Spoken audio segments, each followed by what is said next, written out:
Welcome, everybody. Today's lecture is on hive handling and inspections. And this lecture is really meant to give you an introduction to what you're going to be doing when you're inspecting beehives and how you should properly handle honeybees.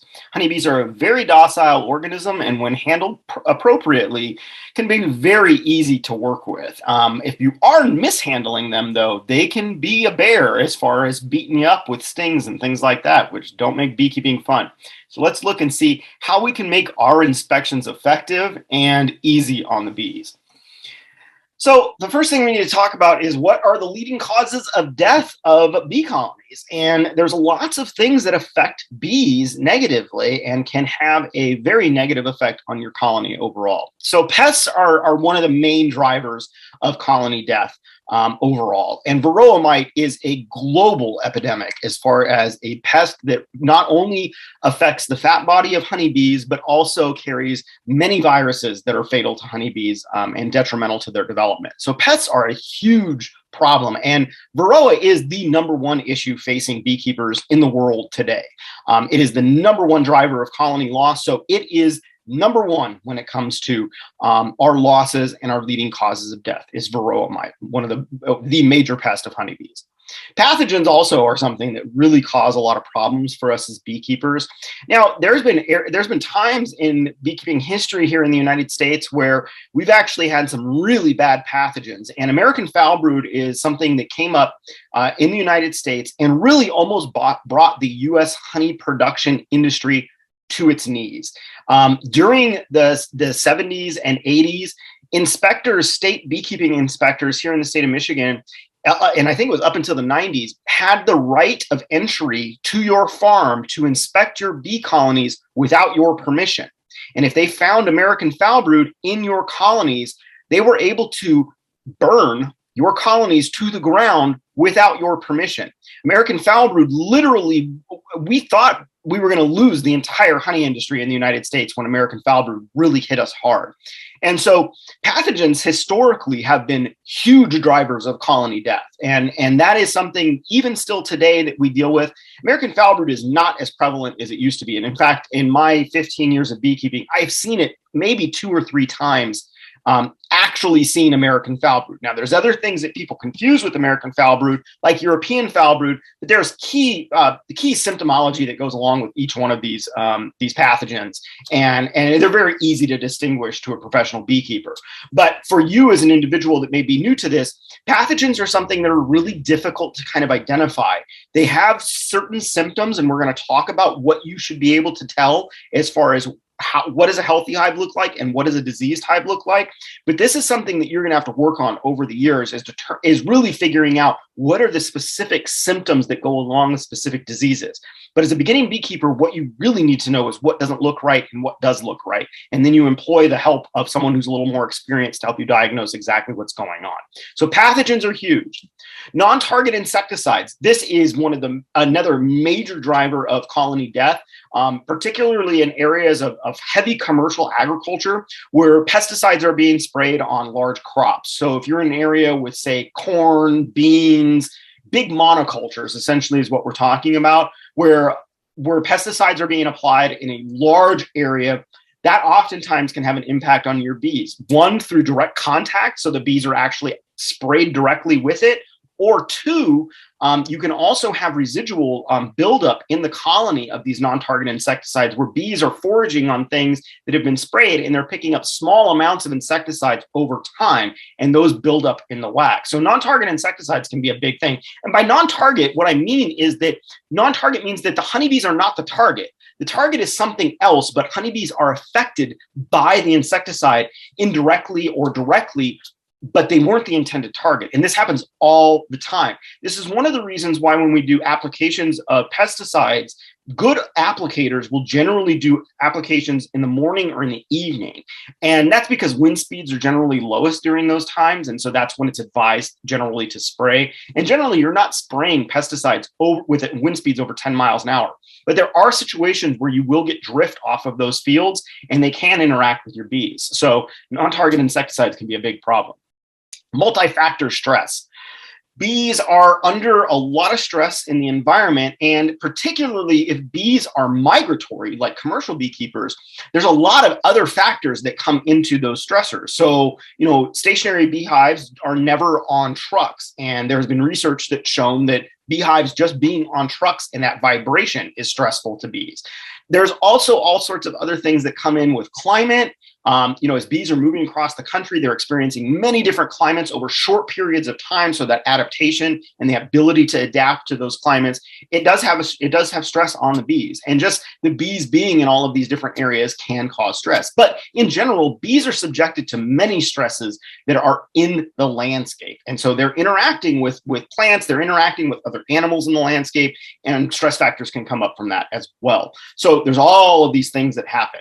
In addition, stress can also be related to forage availability. So we have times of the year where we have dearths and there's not any forage out in the landscape, but bees are flying and they're raising bees. And so that's stressful in and of itself, that you don't have enough resources to accommodate the amount of brood that you're putting on. So another stress factor as well. Now, one of the other leading causes of death for honeybees is beekeepers.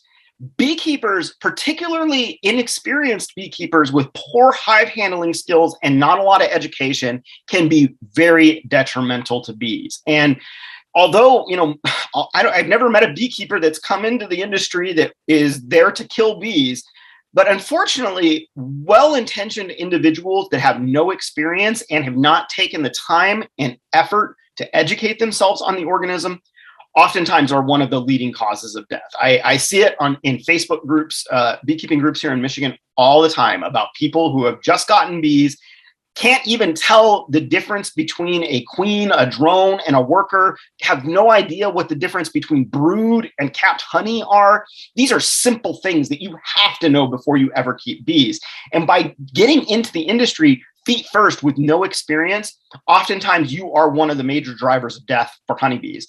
And hobbyists have the highest losses of death of bees compared to professional beekeepers. Absolutely. Much, much higher rates of loss because of inexperience and lack of education. The one thing I always tell beekeepers as they're getting started in the industry is if you're working with me in an education program, I always say, this is not the year to keep bees. If you have never kept bees and you are just starting an education program, take the education program first in your first year. Find a mentor or someone that you can shadow to work with to get a little bit of experience, and then start with bees. Because the experience that you get over that first year, one, is going to help you determine if this is really a hobby that's for you. And two, it's going to allow you to get some experience so that when you do get those bees, not only do you have a little bit of education under your belt, you know what you're looking at least, but then you also may have a mentor that you can reach out to help you. Because over time, there's going to be a lot of things that you're going to see that are just going to be tough to determine. And you have to be able to determine these things as a beekeeper to make sure that your bees are staying healthy. Now, when it comes to hive handling, this again is one of those things that really takes experience, but has a huge impact on your overall fun of keeping bees and the fun of your bees. So when you're handling a beehive, and if you're being careless, if you're moving too fast, if you're dropping frames, if you're smashing bees, if you're crushing bees in between frames, all of these things bees are perceiving. I think the thing that we think of oftentimes, and I kind of think this is the mindset of like dominion over the natural world, which is something that I can't stand. But we do not have dominion over these honeybees. We are participating in an activity with them, and we are supporting one another. And so whatever your activity is, whatever you're doing on that beehive, they are participating in that. And so you need to be conscious of the fact that whatever your action is, there is going to be a reaction from the honeybees. You are not just going in there and just making your will on honeybees. You are participating with this organism in their life cycles, in their management, all of that. And so whatever you do to these colonies will impart stress. If you're crushing bees, if you're keying them up, if you're moving too fast and they're coming after you, that is stressful. And over time, especially when you're doing inspections, if you're being rough with your bees and you have a colony open for say 40 minutes or something like that, it's going to cause a lot of fatigue on the bees. It's going to cause a lot of fatigue on you, and it's going to stress out both of you because it's going to be just a constant battle. There's no working together. It's you trying to force your will upon an organism that is not going to cooperate very easily with you and has the ability to sting you if they don't want to do what you're doing or they don't like what you're doing. So stress and fatigue comes on with your poor hive handling. Crushing bees is one thing. You're going to key off alarm pheromone when you're crushing bees, and so that's going to cue up the entire colony. When you start crushing those bees, the other bees notice. It's not like they're, again, inactive participants. Dead queens is another thing that happens. You poorly handling hives, say pulling frames out from the middle of the hive without giving yourself any room to move any frames. What you do is you roll bees, and you essentially have a very high probability in the brood chamber of killing your queen by doing those types of things, pulling frames out of right of the middle of the hive without giving yourself any space. And I'll talk about how we enter the hive here in just a bit. Stings, the more poor your hive handling is, the more stings you will get. And I see it all the time on the internet. People wear their stings like badges of honor. And in reality, we all are going to get stung as beekeepers. But if you're getting stung 10 or 15 or 20 times in a single session of working bees, that is a key indicator that you have poor hive handling skills and that you do not know what you're doing when it comes to handling bees, because nobody should be getting stung that much working bees. We'll all get stung a few times. It happens. But if you are getting stung excessively, that is a key indicator that you are handling your hives much too roughly. And that is just plain and simple. It's as clear as I can give it to you. Your poor hive handling skills also is just going to reduce the fun of this. Nobody likes getting stung, and getting stung 10 times can really take the fun out of things. And so don't, really practice on hive handling as one of the key skill sets that you need to develop as a beekeeper, because it's just going to make all of this much, much easier for you and your bees. So when it comes to hive handling, this colony right here, these boxes of bees right here deserve your respect. And when you're approaching these colonies, you need to approach these colonies in a very calm and easy manner. And so that means just walking up to them, right? And so one of the key things that you should kind of take to heart, and I love this phrase, is don't be a bear. Bears are one of the major predators of honeybees, and they will make short work of a bee yard very quickly. But they're also a co-evolved predator with honeybees. And so honeybees have evolved with this predator over time, and actually there are several key indicators from bears that bees will key onto. So number one, don't be a bear. Don't make a lot of noise. Bears are not very quiet individuals when they come into a bee yard. They're smashing boxes, they're tearing things apart.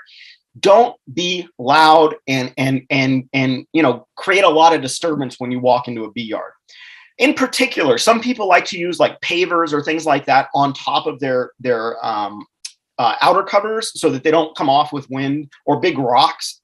A prime example that I see lots of people do when it comes to sound is take that brick off and then just drop it onto the ground next to the colony. The second that thud hits that thing hits the ground and makes a thud, the bees immediately key into that. So they are very conscious of loud sounds going on around them. I knew a beekeeper way back in the day, an inexperienced beekeeper, who used to knock on the front of their beehives before they opened it. And he used to tell me it was to let the bees know that he was going to be working them. The bees know you are going to be working them the second you open that lid. They don't need any disturbance before you open it. You're just going to key them up, and they're going to be prepared to attack as soon as you open that lid when you're making loud sounds in the apiary. The smell of carbon dioxide is also a key indicator that bees use to locate predators. So this goes back to don't be a bear. Now, there's nothing we can do about breathing, right? You breathe in oxygen, you breathe out carbon dioxide. There's nothing we can do about that. But I want you to understand that this is a key factor. And so when bees generally attack, one of the first places they go for is the face. And the reason is because a bear is, you see this big face right here? There's very few places on this bear where you could sting them and it's actually going to do anything. If you sting them in the butt, if you sting them in the side, if you sting them in the back, there's all these fat stores, tons of fur. There's no way you're going to have any effect on them as a bee. But the face is very vulnerable. And so as these predators co-evolve, carbon dioxide is actually a signal that bees use to key in on so that they can follow back to a predator. They follow the plume of CO2 back to the predator and its source, and that is where they will sting generally first. So when you're beekeeping bees, what this looks like when you can tell that your bees are getting a little testy because you're being too much of a bear when it comes to breathing, or it comes down to hive handling. Carbon dioxide is not just, they're not just going to pick up on carbon dioxide and go after it. This is in the context of poor hive handling. So if you're handling poorly, the first place the bees are going to key into is your face. And so the way you can tell that things are getting a little stressful for the bees is you'll start to have individuals bop you in the veil. That's a very, very good indication that they are looking to attack you because they're coming for that CO2 signal that's at your face. Don't look like a bear in the apiary. Bees are also keyed into dark colors. And so when we're keeping bees, generally you want to wear light colors. Don't wear a black suit. Don't wear black gloves. Don't wear anything black. Don't wear dark colors when you're keeping bees. It's as simple as I can say, because that's what bears look like, is big dark figures. And then when it comes back down to it, don't handle your hives like a bear. Don't be clumsy. Don't be harsh. Don't move fast. Don't be destructive. Be gentle and easy. Don't be a bear, okay? And the reason is because bears make terrible beekeepers. This is one of our apiaries that got attacked by a bear. Thankfully, there was only one hive in it. We were getting ready to shut it down for the season. It's a seasonal apiary that we use for nuke production, but we had a hive back there, and you can see in this picture, there's just frames everywhere, boxes tipped over. Bears make terrible beekeepers, so don't be a bear, okay? And those are some simple things to think about. Sound, the way you approach a colony is very important. Be quiet, move slowly, be gentle, be calm, and the bees will reward you in return. All right, so now let's start talking about the inspection itself. Hive handling is really important, being gentle, moving slow. And we're going to incorporate this into the context of an inspection here for the rest of this lecture. So the first thing we need to talk about is what your plan is. When should you be inspecting your bees? And typically during the season, as we're getting rolling, you're going to be inspecting your colony every 3 to 4 weeks. Now, there are times of the year where you may need to jump in a little earlier than that. Spring buildup is a prime example. You might need to go in every 2 weeks for spring buildup just to make sure you have enough space and that your colonies aren't getting to a point where they're building too quickly and may swarm. So that's a little bit of a different scenario. But typical regular inspections where we're doing mite checks, we're doing queen checks, we're doing resource checks, all of that every 3 to 4 weeks during the season. Okay. And the reason we do every 3 to 4 weeks is the worker life cycle is 21 days. And so if we're in there every 3 weeks, we're seeing that constant flip over of that life cycle. You also want to take days that are warm temperatures. Typically temperatures that are, if it's sunny in the 50s, you'll be all right. But typically 60 degrees is a nice temperature to use as a benchmark for doing regular inspections. And regular inspections for us in the Upper Peninsula and the Northern Michigan typically start, full comprehensive inspections typically start in June. Usually May is our buildup month. And there's a lot happening in the colony during that time. A little too much happening to be worrying about mite inspections and things like that. You want to let them kind of get sorted out after winter survival and spring buildup before you start doing mite management and inspections. And typically, the reason that this is key also is that when we look at population dynamics of varroa mite, we know from research that varroa levels in the spring tend to be pretty darn low. It's typically we see varroa start to really ramp up at the end of June through July and peak kind of at the beginning of August. So usually in the early part of the season, varroa is not a big issue with well-managed bees because they've overwintered and your mites are not reproducing during the winter. So this is why that you can start these. Usually in about mid-June is when I start them. But you want warm temperatures, and typically by that time, we're in those temperatures, those 60-degree temperatures or so.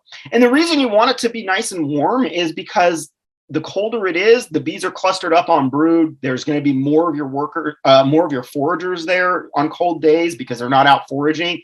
Those are the oldest bees and tend to be the angriest bees. So usually when the foragers are around, that's also when you're going to get tagged up more in the colony. And that's why it's important to work your colony in the middle of the day. During the middle of the day is when most of your foragers are out collecting resources. And so what's left in the colony is essentially your house bees, your nurse bees, and those are the gentlest bees in the colony. And so that's why working during the middle of the day is pretty nice. I generally, when we start working bees, and even today as a prime example, as soon as I'm done recording this, I'm going back out to the apiary.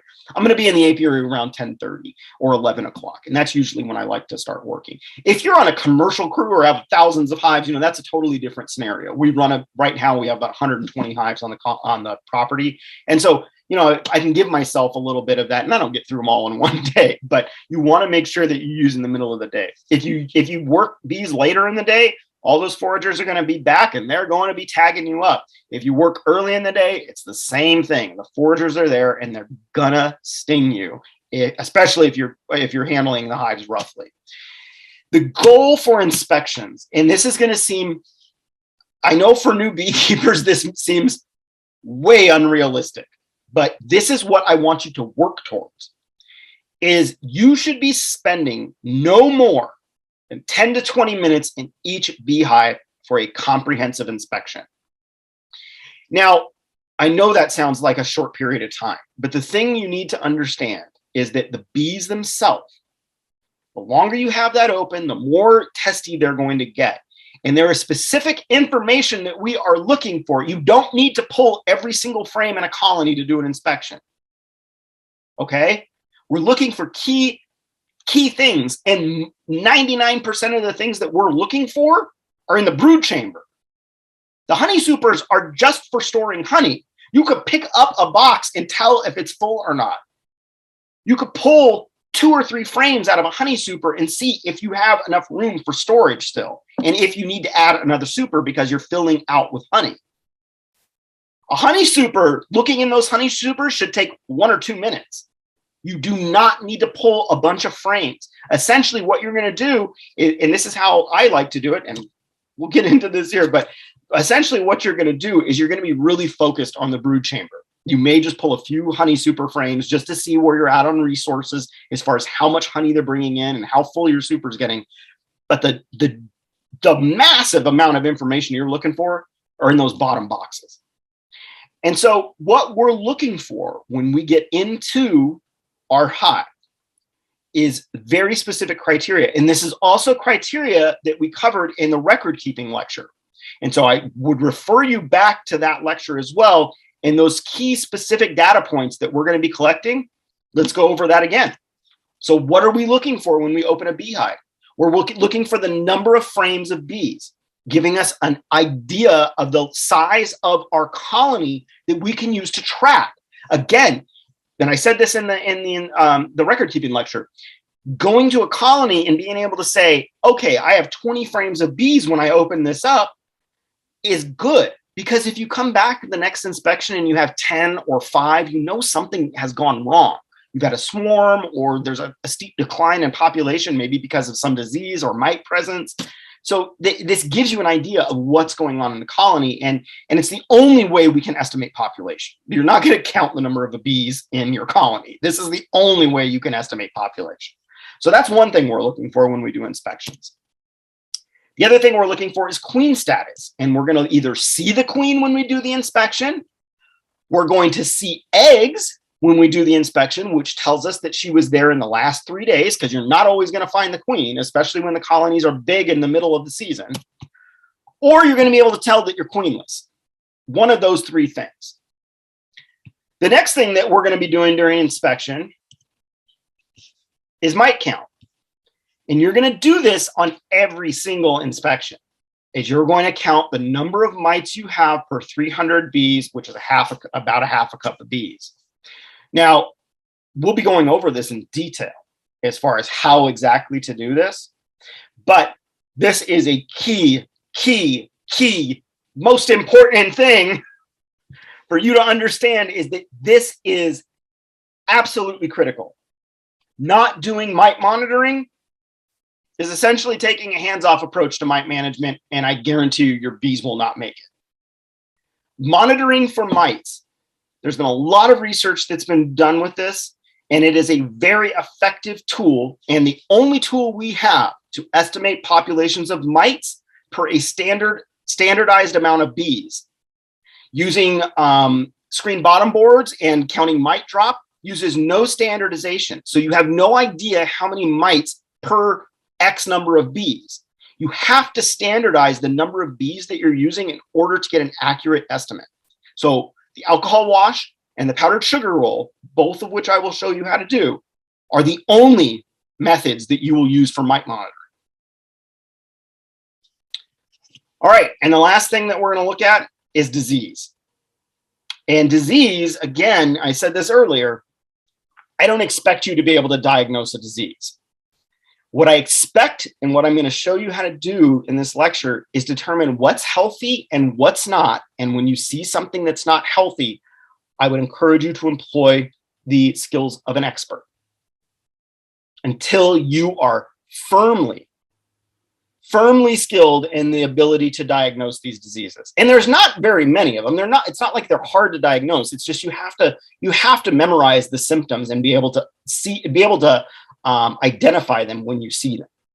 That's really what it comes down to. So this is not a Herculean task to teach yourself how to diagnose bee diseases. It's just something that most people, it's usually very outside of people's skill sets. To be able to look at an insect and diagnose it. So that's why I think it seems like a very big task for a lot of beginners. And you're already got, a lot on your plate. Beekeeping is a very education heavy hobby. It takes a lot of education to be successful at beekeeping. And so, diseases is part of that education. Final thing you're going to have in here in your notes when you're doing inspections is, what are your needs or what are the needs of the bees? Do they need space? Do you need to bring out a super? Are they short on food? Things like that. This is the Hive data sheet that I gave you all copies of so that you have access to this template to use in your own beekeeping operation. So this is what you're going to be using to catalog everything that you see in an inspection when you do it. And before you get into the apiary to do your inspections, you need to make sure that you have all of the proper equipment for working your bees. My mentor in California, Scott Jeffries, when I was taking classes from him at Cal Poly, his mantra before we went into the apiary was hive tool, smoker, and veil. Those are the three basic tools that you need every time you enter the apiary. Hive tools used for working the bees. Smokers are used for drawing down the temperament of a situation, kind of, again, calming bees from our perspective, not calming bees from their perspective, but calming bees from our perspective using smoke. And then obviously the veil to keep your face safe and your body free from stings. The other thing that you may want to think about is gloves. So this is a topic of discussion that we've discussed before in the equipment lecture. And what I really want to impress upon you is, again, there's levels of glove protection, right? So typical beginning beekeeper gloves are the ones you see on the left, which are the heavy leather gloves. Heavy leather gloves, although they work for making you feel like you're safe, and they do a good job of protecting you as far as stings are concerned, they are very clumsy. And I've yet to see somebody who had a pair of gloves that really fit nice and tight, because they're always big and just kind of clumsy, fumbly gloves.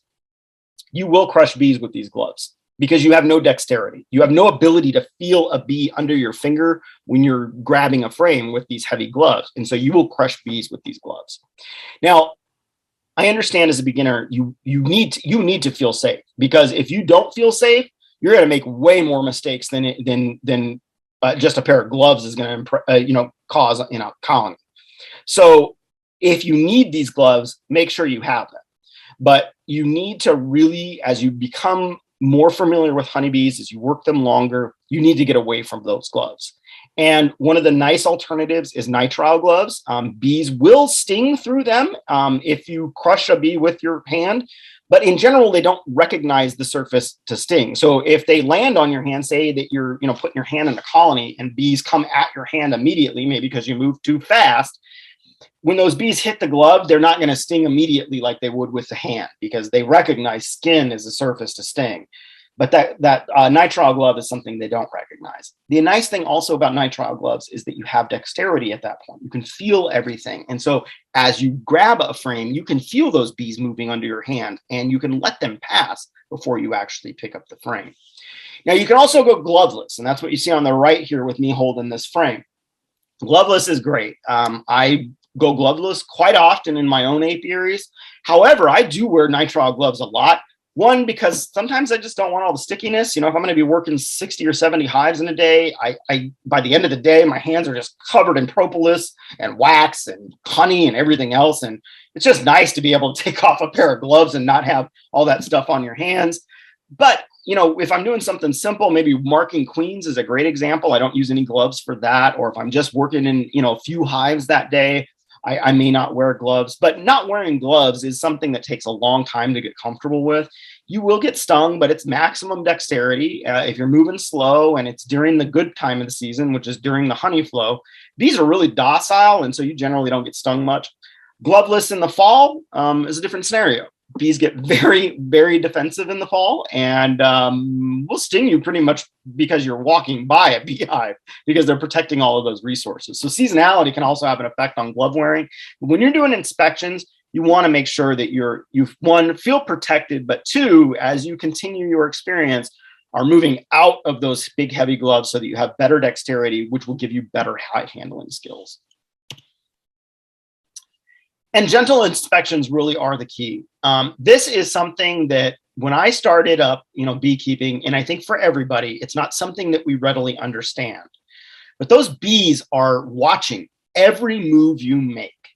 And if you move fast, they will react. And so being slow, moving with, and I don't mean, you know, moving at a glacial pace. I mean, moving in smooth movements and not, you know, putting your hand into a hive or grabbing something really quickly. Those are the movements, those quick movements are the things that bees will attack immediately. But if you take your hand and you could run it over the top of a frame, an inch above the frame full of bees and move it over slowly, and they will not even react to it. They will see it, they will notice it, you will see them watching it, but they won't react to slow movements. And so moving slow is key. In addition, being present has a huge impact on beekeeping. It's one of the things that I love the most about beekeeping is this idea of forced mindfulness. So, you know, we live in a very busy world and our minds are always thinking about all these other things going on in our lives. Well, beekeeping, when you're in a hive, you need to be present. You don't need to be thinking about anything else. You need to be in that hive with those bees. And if you start thinking about other things in your life and you get distracted, you're going to get sloppy. And the bees are going to let you know, and they're going to let you know by stinging you. So beekeeping is not just a practice in being gentle and moving slow. It's also a practice in mindfulness. And it's, you know, I work with a lot of veterans. I'm a, you know, disabled veteran myself. And, you know, I work with a lot of veterans that have all sorts of things related to their military service. This aspect of mindfulness is one of the most impactful things I've seen in the thousands of veterans that I've worked with. This idea of having to be present is one of the most therapeutic things that you can do. And you don't have to have suffered from PTSD from combat. You could be just dealing with personal trauma. And this is an opportunity for you to practice being present with your bees. So that's one of the biggest parts about being gentle, is just being mindful of what you're doing, who you're working with, and being present with them. This relationship we have with bees is a beautiful thing. So embrace it and really embrace them as an organism that you're caring for and that is caring for you also. All right, so now we're going to actually take ourselves into the apiary, and I'm going to walk you through an inspection. Now, we're going to have an instructional video that goes along with inspections, but this is the approach you need to be taking. So the right approach. The right approach is you walk up to your beehives quietly. You're not throwing stuff down. You're not dropping things on the ground. You walk up to them quietly and you start the process of working into the beehive. Now, the wrong approach, and one of the things that I see a lot of folks do, including colleagues of mine, it's just my personal, you know, opinion when it comes to smokers. I am a very, very big advocate of minimal smoke.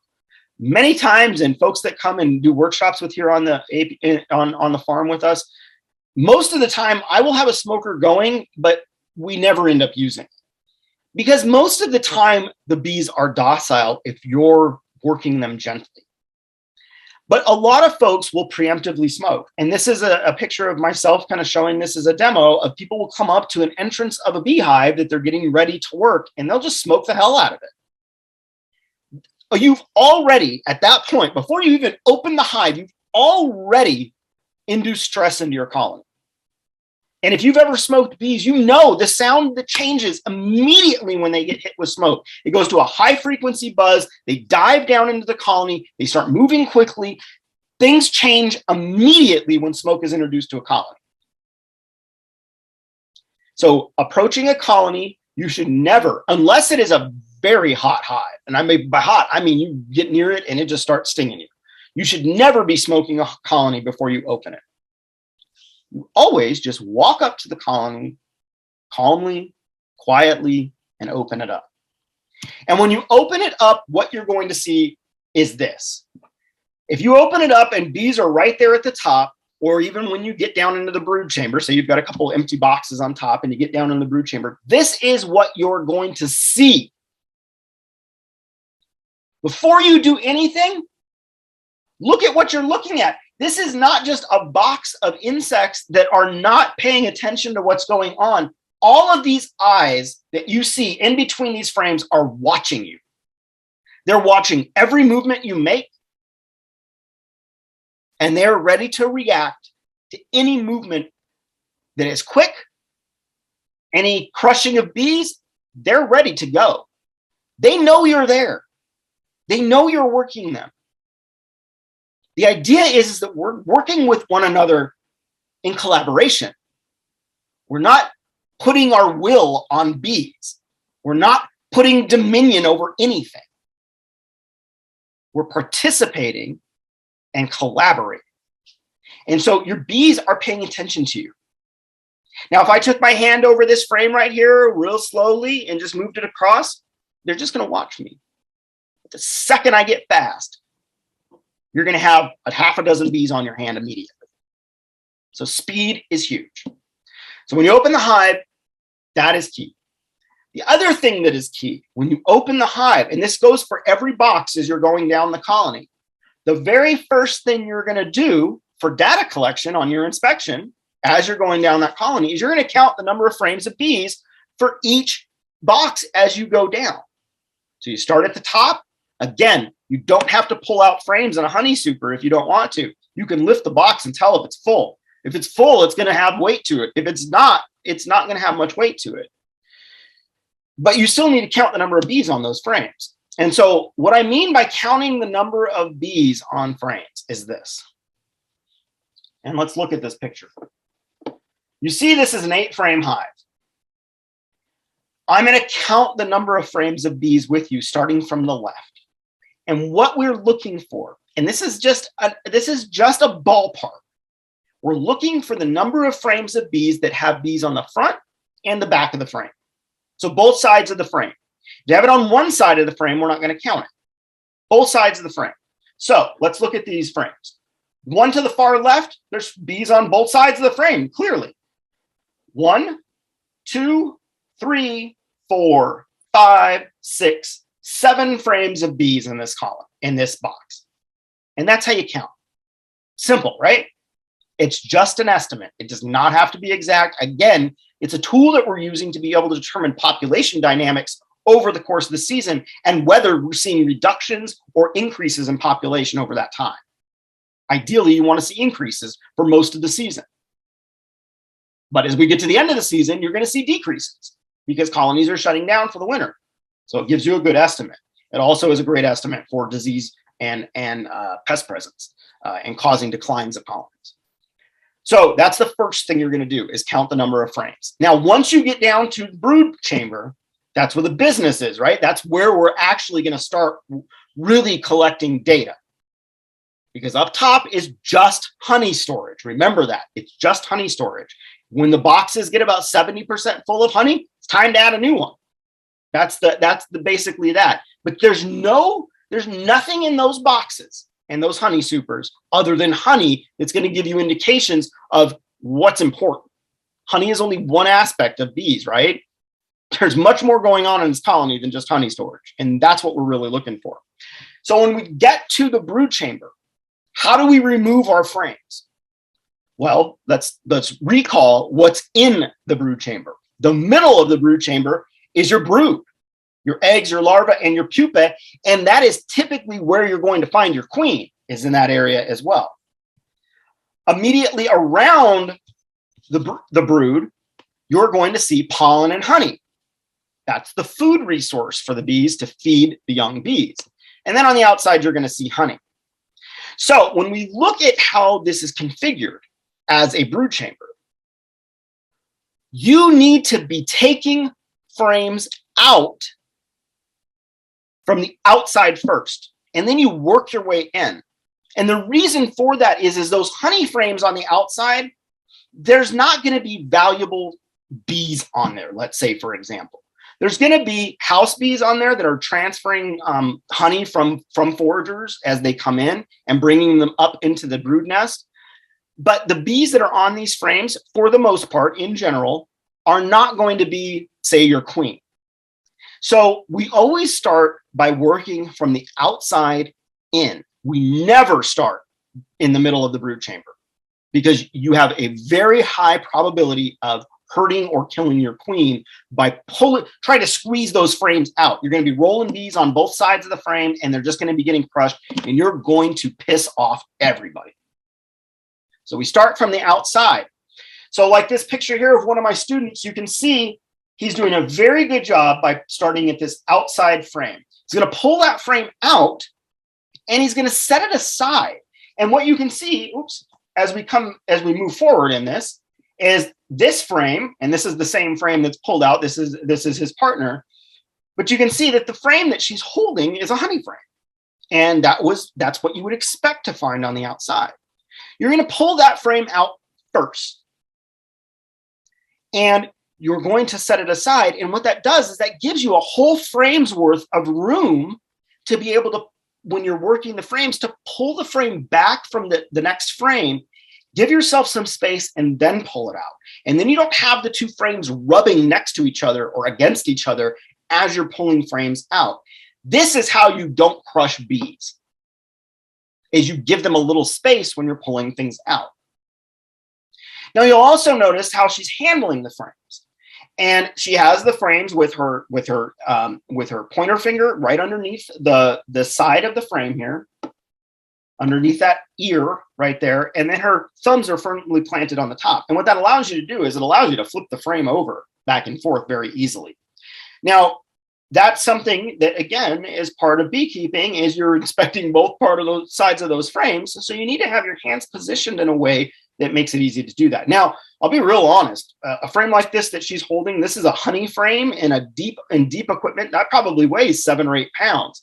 That sometimes is hard on people's hands that have arthritis. This is one of the reasons why mediums are a good option for folks that are dealing with any kind of disabilities or limitations physically when it comes to working hives, is you can reduce weight that way. But you're always going to pull that outside frame out first, and then this is going to be how you properly handle those frames. Now, when you're handling them and you're pulling the frames out, now you can pull out a couple of them to give yourself more room, but you're going to have to set them somewhere. And there is a proper way to set frames down, and there's an improper way to set frames down. And both of these pictures show proper ways to set frames down. You can see in this picture, I'm showing the use of a frame holder. So this is a device that attaches to the side of your hive body and allows you to put frames there as you're taking them out. The nice thing about that is that you can keep these in order, right? And frames always have to go back in exactly how they came out. You're never going to be, you're misplacing frames. You always are going to be taking them out in the order that you took them out, or putting them back in the order you took them out in. So having a frame holder like this can sometimes be nice if you want to be able to keep organized. But you can see, again, I'm moving from the outside, and then you can see that I've pushed that next frame all the way to the end so that I have lots of room to work the frame after that. So this is a way that you can shift things in the colony, shift the frames in the colony so that you're giving yourself maximum amount of space to get those frames out. You don't have to pull all frames out. Usually 2 is plenty of frames to give yourself lots of room to work with. Now, frame holders are one thing, but some of us don't have frame holders or don't want to buy frame holders. The second way that you're going to put frames down, store them, is by setting them on their edge, on the ground. So the big thing about frames and hive bodies, anything beekeeping related, is everything has propolis on it. The second it makes contact with the ground, it's going to pick up leaves, grass, everything else it gets stuck to. When you put a hive body down like this, a frame down like this on its edges, you only have two small points of contact at the bottom. And that's the ear and then the edge of the frame. And so typically that doesn't create a lot of debris. So if you don't have a frame holder, setting your frames on edge works perfectly, just like this. You never want to set a frame down long ways on the ground because that long side is all in contact with the ground and will pick up all sorts of things. And of course, you would never lay them flat on the face. That is obviously not something you would do. But these are the two ways that you're going to store your frames as you're working through your beehives. All right, so now that we've got our frames out and we've reached the brood, we've gone through our honey frame and our pollen frame, and now we're seeing brood, essentially, in the brood chamber. Now we're going to start inspecting those aspects of the brood chamber that are so critically important to determine the health and productivity of our colony. So we've pulled our brood frame out. Let's look and see what are the things that you're going to be looking for in the brood chamber. So number one, as you're pulling brood frames out, you need to determine if you're queen right. This happens one of two ways. One, you see the queen. She's there. You have eyes on her. The other way is through eggs. And eggs, if you remember your life cycles, eggs last for 3 days before they hatch. So if you see eggs, you can pretty safely say that you're queen right because she was there in the last 3 days, which is very close to where our inspection's at, right? So those are the two ways you're going to determine your queen right. Now, you may be queen-less, and you may see no eggs and no queen, or you may see a laying worker situation where you have multiple eggs in each cell. But what you need to determine is if you are queen right. If you see a queen or if you see eggs, you're good to go. If you don't see those two, one of those two things or both of them, something is going on. Now, you as a new beekeeper may not be able to tell what exactly is going on, but that's where you can employ someone with a little bit more skill. But essentially, the queen is going to be easy to find when the colonies are small. When the colonies get big over the course of the season, she becomes very difficult to find. I mean, you're talking like one bee in 60,000, right? So being able to see eggs is critical to be able to tell your queen right throughout the season, because you will not find your queen every time. And again, that 10 to 20 minute target that we're trying to hit with inspections, you are not going to spend an hour trying to find a queen just to determine if you're queen right. You can see eggs very readily in frames and be able to determine that very quickly without having to waste a bunch of time and keep that hive open and stressed out. So as you start to gain your skill sets, you have to be able to see eggs. You have to. I know folks will tell me that have been beekeepers for years that, oh, well, I can't see eggs. This is not an option, okay? This is that you have to work to be able to do this. Whether it's employing black foundation so that you can see those eggs easier in your brood chamber, whether it's employing a magnifying glass, a flashlight, or a combination of the three, whatever it takes, you have to be able to see this. Because just seeing capped brood tells you nothing. Capped brood can exist in a laying worker situation all day long. And if you're just looking at capped brood and saying I'm queen right, you may go back to your hive in 4 weeks and it's full of drones and laying workers, and now you've completely lost the colony. Eggs are critical to be able to see. So, queen right. Determine your queen right. That's one of our main points in our inspection. The next thing, disease while we're inspecting these brood frames. The only place you're going to see evidence of disease is brood frames. Spending your time looking at honey frames is a waste of time because the information's in the brood chamber.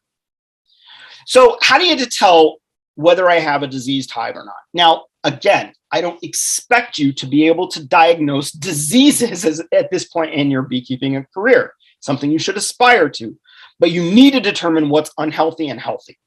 Okay, so we have two brood frames here. One of them is this beautifully capped brood frame, kind of our textbook brood frame. And then the other one is this one over here that has brood, but you can see that there's a lot of spottiness in the frame. And this could be the signs of an unhealthy colony, but it may not.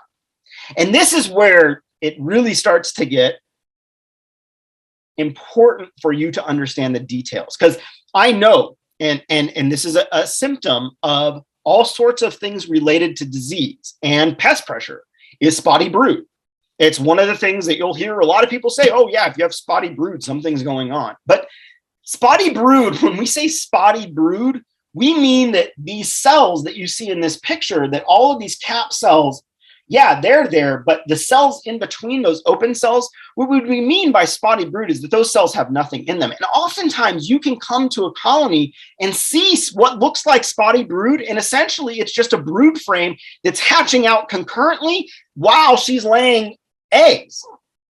And so there may be young brood in those open cells and cap brood next to them. And although at arm's length it looks like spotty brood, you can't make any determinations on disease at arm's length. You've got to get into the brood and you've got to get close.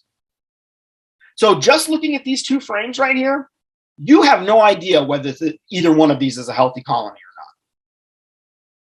You got to get closer. And so let's look at what we would be looking for as an indicator, as a symptom of a disease present in our hive when we get close to the brood. So let's look at a close-up. On the left, you see brood that's uncapped. So this is, we're going to do uncapped and then capped. What does healthy brood look like that's uncapped? And what does healthy brood look like that's capped? And conversely, what does unhealthy look like? So on the left is our healthy, on the right is our unhealthy. Now, you can see in both of these, there's capped brood and the capped brood looks fine. So that's not an indication of disease at all. When we look closely in the one on the left, the healthy frame, what I want you to see and what you should always see when inspecting a colony is bright white larvae. So every single one of these larvae in here are white in color. And when we look at the young ones, you can see there's a pool of royal jelly down there that's white also. When larvae are this color and when food is this color, it is healthy. If there is any discoloration, yellow, brown color, that is an indication that those larvae have been fed contaminated food. And typically what that food is contaminated with is bacterial spores. And oftentimes one of the major pathogens that we see that is fed to bees through the food is European foul brood. And European foul brood, your brood will change color when it's affected by European foul brood. And it will look kind of like a yellowish color. That's an indicator that that's not healthy brood. But if you see this is healthy. It's bright white and you've got these bright white larvae. The other thing that you need to notice with these larvae are that they are all seated at the bottom of the cell. So that C that you see that they make it this C shape, it's seated at the bottom of the cell. The larva will always be positioned in that shape at the bottom of the cell. Now it grows over time, and you can see in some of these lower cells here that it's filled the cell out, but it's still seated at the bottom in that C shape. Once the larva starts to prepupate and turn, that's when it gets capped. So when you're looking at larva, it's always going to be seated at the bottom of the cell, because as soon as it starts to turn, it gets capped. You don't see the larva straighten out in the cell. That's something that happens under a cap. And so what you're always looking for is bright white larva that's seated at the bottom of the cell. Now let's take a look at our unhealthy frame. So you see that there's larvae in here seated at the bottom of the cells. So we're looking into these spots. But then what I want you to notice is this cell here, these cells in the middle right here, this cell right up top here. You see another one over here, one right here. Now, although this brood looks healthy, the cap brood, this larva all of these larvae are twisted and they're at the bottom of the cell, right? They're all are like basically nailed down to the side of a cell. That is, you will never see that in a healthy colony. That is an indication of disease. And this happens to be European foul brood that we're looking at right here. This is very important for you to understand because you don't need to know what it is. You just need to know that it's something, right? And that now you need to take the next step. Maybe that's going and hitting the books and starting to look at symptomology of all of these different diseases that affect honeybees. Or maybe it's calling somebody and saying, hey, I have larvae that doesn't look right. Can you come and help me and see what's going on? But eventually you'll get to a point where you're able to diagnose these and see that this isn't right. But this is the key indicator. If you don't see those bright white cells with C shape at the bottom of the cell, if they're on the side, if they look discolored, you can see one in this picture that's even got a dead head on it. This is essentially necrosis that's hitting this larva right here. But this is all indication that something's wrong, whether you can determine what it is or not.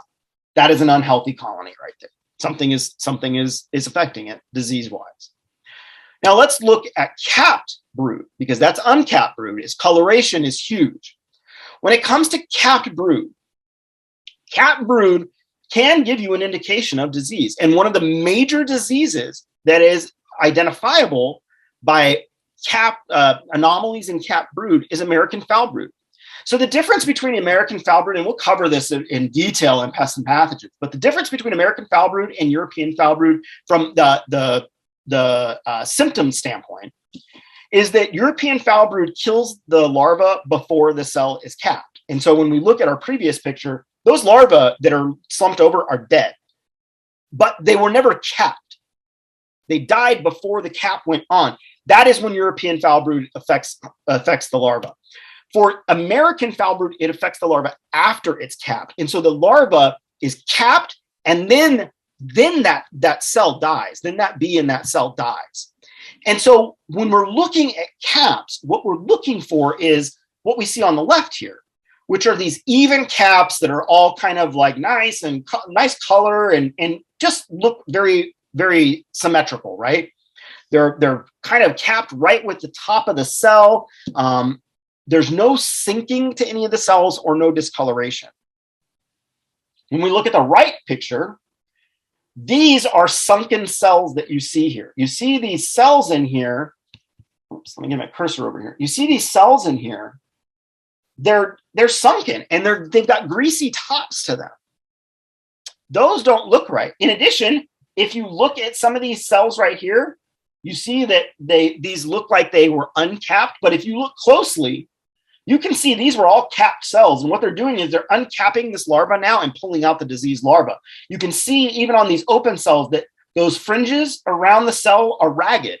That's from the bees chewing the cell open to get that larva out. And they'll do this as a cleaning behavior to get all of these bees or all of these dead bees out. What happens though is as they're cleaning these out, is that they're also interacting with the bacterium that's causing this pathogen. And so that becomes a big problem. So these are things that you want to be able to see is what is a healthy larva, just knowing what that looks like, and what does healthy capped brood look like. If you don't see those, you see one of these other conditions, something's going on. So that's a very easy way to tell if you have disease or not, right? You don't even have to know what the diseases are. You just need to know what good looks like and what not good looks like, right? Okay.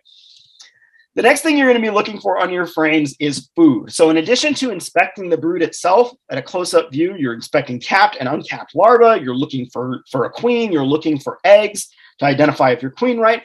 You're also going to be evaluating food resources in the brood chamber as well, because that is where all the young is being raised. Now, honey is one of the food resources that is used in raising brood, but it's only part of the recipe. The other piece of that is pollen, right? So the honey supers just have honey in them. That's for winter. The honey that's stored down in the brood chamber is for use with brood food. And so we're looking for both pollen and nectar in the brood chamber. And is it present and is it abundant? So getting a close up to this, what you want to see is you want to see pollen stores. in your brood chamber and you want to see some honey stored, if you do not see pollen being stored, you go in and there's no pollen anywhere in your brood chamber. What it means is that likely there is a pollen dearth in the landscape, and you may need to supplement that.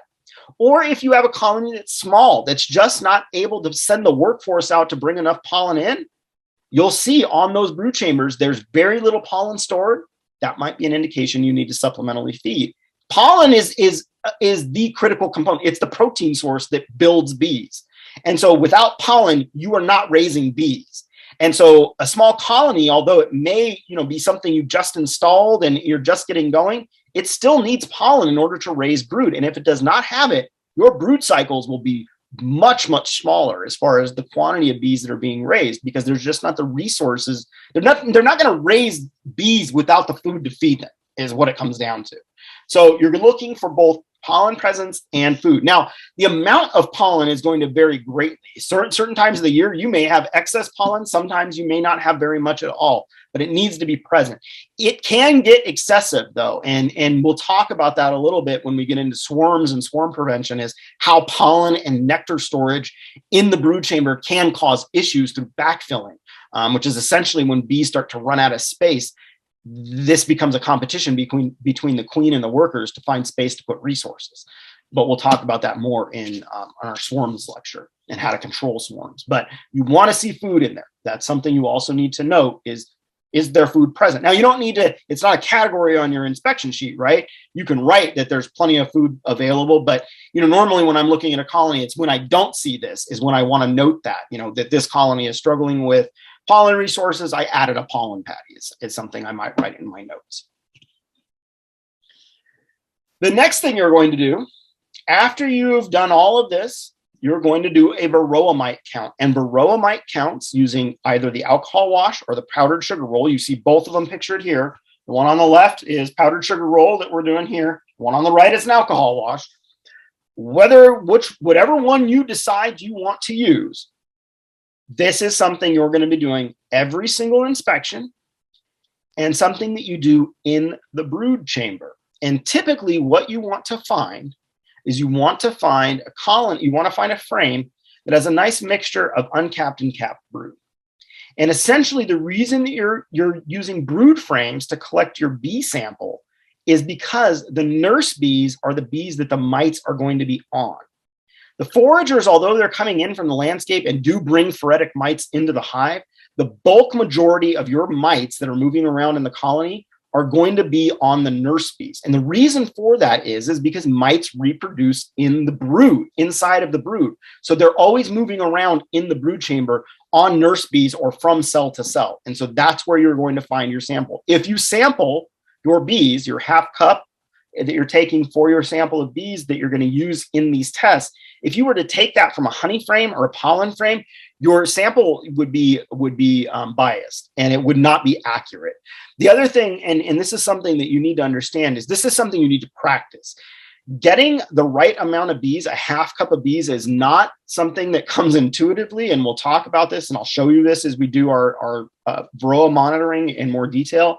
But you need to make sure that you get a full half cup of bees. The number one thing we see as researchers that gives people false indications of mite pressure is that they undersample. It's the number one problem we see with beekeepers, that they undersample. They think, oh yeah, it's almost a half cup. You need a heaping half cup. You want to make sure that you have plenty of bees. And undersampling is one of the major things that causes a lot of confusion around mite pressure. And if you undersample, you may have a mite problem and think that you don't. And that would be detrimental to your colony. So varroa count is also going to be a very important, one of the most important things you're going to do as far as your inspections are concerned. In addition, when you're working these frames, especially the brood frames, you want to make sure that you're working them over the hive. Your queen, when she is laying, she is very big. And although she can fly, she can only fly for very short distances. And generally, if she lands on the ground, she is never getting back up. If you lose your queen during an inspection, whether she flies away or she drops off of a frame because she's so heavy, that's it. She's not coming back. I'm sorry to tell you, the queen cannot find her way back when she is mated. She's just too heavy. She'll fly for short distances, but she'll never come back. So when you're working a colony, you need to be really conscious of where you're handling your bees. Queens can show up all sorts of different places. I've even had queens that, when I open my top cover, she's on the inside of the top cover in a big hive. So you need to be kind of looking for her when you're first getting into the colony. Generally, she's not going to be on honey frames, but you may have a situation where she's laid a lot of brood up through the entire, hive stack or hive body stack that you have. But it's good practice to make sure that you're handling these bees over your colony so that if she does drop off, she drops into the colony. I've had lots of folks that, have had queens fall off of a frame and they were right next to a colony and they come back tomorrow and there's a ball of bees on the ground and a queen in the middle of it. You want to avoid that stuff. Your queen is really important to you. And if you lose her, it is going to be detrimental. And the worst part about losing her during an inspection is if you're at the end of an inspection and say you're putting frames back in or you're being a little careless, you may not find out that you have lost your queen for 3 or 4 weeks. And by that time, you're going to have a laying worker situation and you've lost the colony at that point. So just make sure you're holding your frames appropriately over your boxes while you're handling those frames. All right, so the last thing I kind of want to leave you with is this kind of notion of what are some of the signs of stress that bees will, let's back it up. What are the things that my bees will tell me that lets me know that they're stressed? Your bees are, again, you're an active participant in this with them. You're working together. This is a collaboration. And, during collaboration, sometimes things don't go how we've planned. And we communicate with one another to work through those complications. Bees are communicating with you. They just don't talk to you, but they are telling you what's going on. And they use a few key signals to tell you that you're stressing them out. And it's usually a good, some of these are a good indicator that it's time to call it quits and close up the colony. All right. So number one, the first thing that you're going to notice that when your bees start to get a little testy with you, most of the time because the colony's been open for too long or you've been mishandling the colony, is they'll start hitting your veil. And again, that's because they are co-evolved with bears as predators, and they use that CO2 signal to determine where vulnerable places are to sting predators. And that's the face. Not a fun place to be stung. So that is the first indicator that your bees are starting to get stressed out. If this continues, kind of the next step of this is that you'll start to see bees putting their butts up in the air and exposing their stingers. And what they're doing is they're exposing those stingers and they're starting to waft that venom. And that's starting to put out an alarm pheromone. The alarm pheromone, one of the key ingredients of the alarm pheromone is isopentyl acetate. Isopentyl acetate is also an active chemical in bananas. And so if you start to smell a little bit of a hint of bananas during this time, that is also another indicator that your bees are stressing out. If you start to smell that alarm pheromone, they're already keyed up. And maybe it's, a good idea to come back to the colony later. We don't have to force ourselves upon these colonies when they don't want to be worked. So this is kind of your second stage, right? Is now you're smelling alarm pheromone in the area. Now, the final kind of piece of this, when a colony gets really upset at you, and colony's been open for too long, you've been working them too hard, is that you'll hear this colony roar, and the colony will just get loud. And that is, if you hear that, it's time to close up shop. It's time to close that colony up and come back on another day. These are your bees. These signals are your bees talking to you. Listen to them. You don't have to do it today. One of the things I think that a lot of us that are not from ag backgrounds, some of us from those non-ag backgrounds, I think that we don't understand what it's like to actually work with an organism. A lot of us that have, I didn't grow up on a farm, but I've worked on farms my whole life. And, one of the things I always understood working on livestock farms in particular is that animals have ways of telling you what's going on. And it's our responsibility as farmers to be able to interpret those signals and make management decisions based on the needs of our animals. It's the same thing here. If you had a steer or something like that that was just beside themselves, or maybe a horse that was just totally inconsolable and just losing its mind because of how it was handled poorly, or not treated well, in those situations, you would never put yourself in a corral with that animal, right? If that animal is stressed out and dangerous, we let that animal calm down. It's the same thing with your bees. You need to work with their schedule. It's one of the things that I think, again, many of us don't understand, is that when it comes to farming, it's not on your schedule. It's on the cycles of nature. It's on the cycles of your animal. You are working on their schedule. And if you can't make time for their schedule, maybe that's a good indication that beekeeping might not be for you, because the bees are not going to wait for you. They're a biological organism doing their thing. When they need you, and they don't need you to say, oh, I can only work you in 2 weeks. That's hard on the bees, and that's where you end up getting yourself in a situation. So know that this animal is something that you're responsible for, and you gotta pay attention to, and you gotta be able to interpret. Reassembling, pretty easy. You put the frames back in the same way you found them. Same direction as far as what side of the frame is facing inside, and same orientation as far as what number in the cycle they are in. They always go back in the same way they came out. And you start from the middle with your brood frames, push them together, and then you finish with that last honey frame, or that last outside frame. Again, so that you're not crushing bees, rolling bees, causing problems. Put them back the same way you put them, or put them back in the same way you took them out. Reassembly of hive bodies, you're going to put those back up on the same way you took them off. The same exact order. Pretty simple. All right, so in summary, for our hive inspections and hive handling lecture, number 1, don't be a bear. Don't be loud. Don't be careless. Don't be rough with your bees. Don't be a bear. Be comfortable. When we talked about gloves, I encourage you to work away from leather gloves, but you need to feel safe as a beginning beekeeper when you're doing inspections, because if you don't feel safe, you're going to be on edge the whole time, and that is going to cause issues. You're going to react to something that you shouldn't be reacting to, and the bees are going to key on you. You need to feel safe and secure, so that when you're handling these bees, your mind is not on your safety, but it's on the safety and the comfort of your bees. Be slow and methodical. Have a plan when you go into the apiary, like we've just discussed, what you're going to be doing. Don't just go into a beehive to go into a beehive and just poke around. You should be going in with purpose.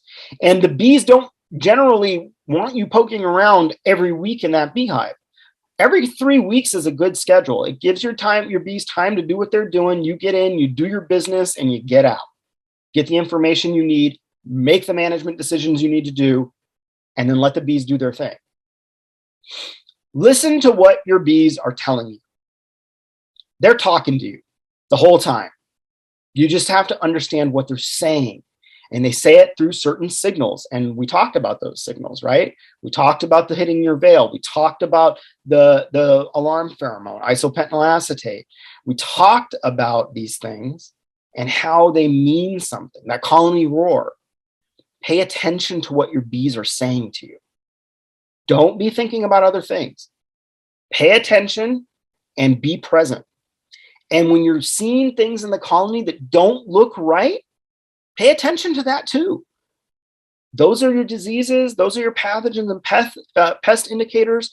Make sure you're paying attention to those things. It's all there. All the information's in the beehive. It's not like they're hiding anything from you, okay? It's all there. You just have to understand how to interpret it. And that's the hardest thing about beekeeping, is getting into that mindset where you take your education and you combine it into this critical thinking exercise, which is beekeeping.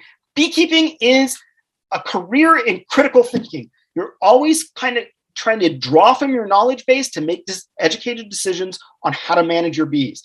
That knowledge base, if it's absent, this managing your bees is pointless.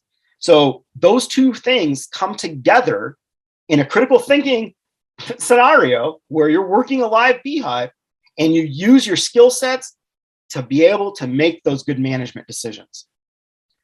And finally, practice. None of us was born a beekeeper. I've been doing this for 15 years and I learn something new every single time I'm in a colony. Always come at beekeeping with a beginner's mind.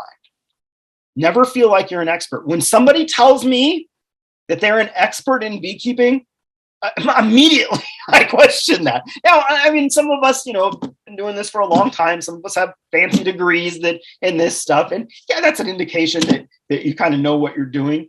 But again, also, there's the practical application, and then there's the academic application of beekeeping. But really, what you need to do is practice. Practicing is how, and reading as much as you can, taking in as much education as you can, is the way that you are going to become a successful beekeeper. I hope this was an educational lecture for you, and we'll look forward to seeing you at the next one. Thank you.